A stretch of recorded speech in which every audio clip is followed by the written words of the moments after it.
عیسیٰ نے کہا ایک نبی پیدا ہوگا جس کا نام احمد ہوگا، میں اس کی تم کو بشارت دے رہا ہوں، اس کا انتظار کرنا، اس کے دامن سے لپٹ جانا، کامیابی اور کامرانی اسی کے دامن میں ہوگی۔ حضرت عیسیٰ تو کہہ کر کے چلے گئے، لیکن حالات اب بگڑنے لگے ہیں۔ حضرات اب حالات کیسے ہوتے گئے ہیں کہ دنیا کے اندر کوئی ایسی چیز نہیں، کوئی ایسی برائی نہیں تھی جو ماحول میں پیدا نہ ہو گئی ہو۔ حالات یہ ہوتے چلے گئے، جب حضرت عیسیٰ کا جانا ہوا حضرات جوا کی کثرت عام ہوئی، شراب کی کثرت عام ہوئی، حضرات زنا عام ہو گیا، اس کے بعد بیٹیوں کو زندہ درگور کرنے لگے، اس کے بعد اور دوسرے ماحول ہوئے، ہر طرف سے جو ہے تو گھٹا چھانے لگی، اندھیرا ہی اندھیرا ہونے لگا، حالات بدلتے چلے گئے، ماحول بدلتا چلا گیا۔ اللہ اکبر، برادران ملت اسلامیہ، اتنے برے حالات ہو گئے یہ دنیا اس دور کو زمانے جاہلیت کہنے لگی، یعنی جاہلیت کا زمانہ ہو گیا۔ ہر دور کے اندر جاہلیت ہوتی تھی، لیکن زمانہ جاہلیت کا نہیں ہوتا تھا، پورا دور جاہلیت کا نہیں ہوتا تھا، لیکن دنیا اس دور کو جاہلیت کا دور کہنے لگی۔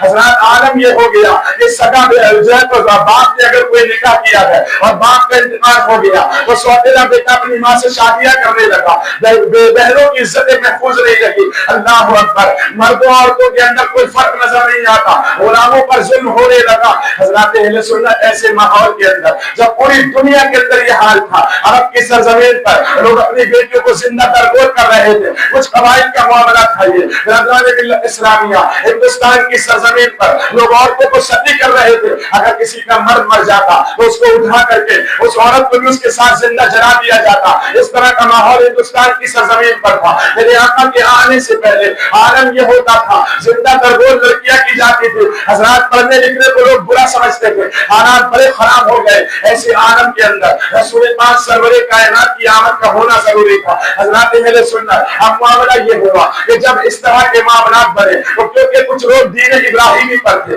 کچھ لوگ آج بھی حضرت عیسیٰ کے دین پر، حضرت ابراہیم کے دین پر موجود تھے، اس لیے حضرت ابراہیم کے دین پر جو لوگ موجود تھے وہ لوگ دعائیں کرنے لگے، وہ لوگ اللہ پاک کی بارگاہ میں عرض کرنے لگے، اے مولا کسی آدم کو بھیج دے تاکہ وہ آ کر کے ماحول کو سدھار دے، اے مولا کسی نوح کو بھیج دے تاکہ وہ حالات کو سدھار دے، اے مولا کسی ابراہیم کو بھیج دے جو پنجہ ظلم سے ہمیں آزادی دلا دے، اے مولا کسی موسیٰ کو بھیج دے جو آئے اور آ کر کے فرعونیوں کے تکبر کو، ان کے غرور کو خاک و خون میں ملا دے، اے مولا فلاں کو بھیج دے۔ اس طرح وہ لوگ روزانہ دعائیں کرتے کیونکہ ان کے سامنے آدم موجود تھے، ان کے سامنے نوح موجود تھے، ان کے سامنے ابراہیم موجود تھے، ان کے سامنے اسماعیل موجود تھے، ان کے سامنے یعقوب تھے، ان کے سامنے عیسیٰ تھے، ان کے سامنے یوسف تھے، ان کے سامنے ادریس تھے، ان کے سامنے دوسرے انبیاء تھے، اس لیے وہ انہی کا نام لے لے کر کے پکار رہے تھے۔ برادران ملت اسلامیہ، لیکن قدرت کا قانون ہے جو ایک مرتبہ دنیا میں آ جاتا ہے وہ دوبارہ دنیا میں نہیں آتا، اس کو اگر واپس بلا لیا جائے تو دوبارہ بھیجا نہیں جاتا۔ یہ اللہ تبارک و تعالیٰ نے اپنا قانون بنایا ہوا ہے اور رب تبارک و تعالیٰ کی مرضی ہے، وہ جو قانون چاہے بنائے، تو اللہ تبارک و تعالیٰ بھیجتا تو نہیں، کیونکہ آدم تو آ چکے تھے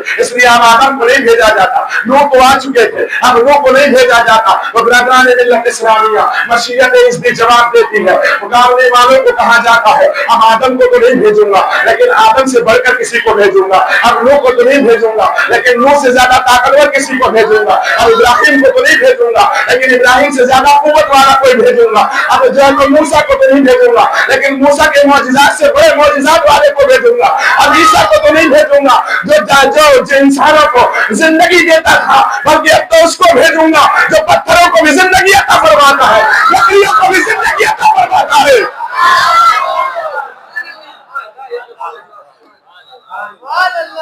پتھروں کو بھی زندگی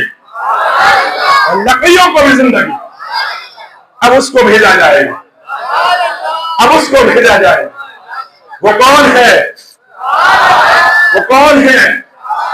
وہ آمینہ کا لال ہے، وہ فاطمہ کا باپ ہے۔ وہ کون ہے؟ وہ عبد المطلب کا بیٹا ہے۔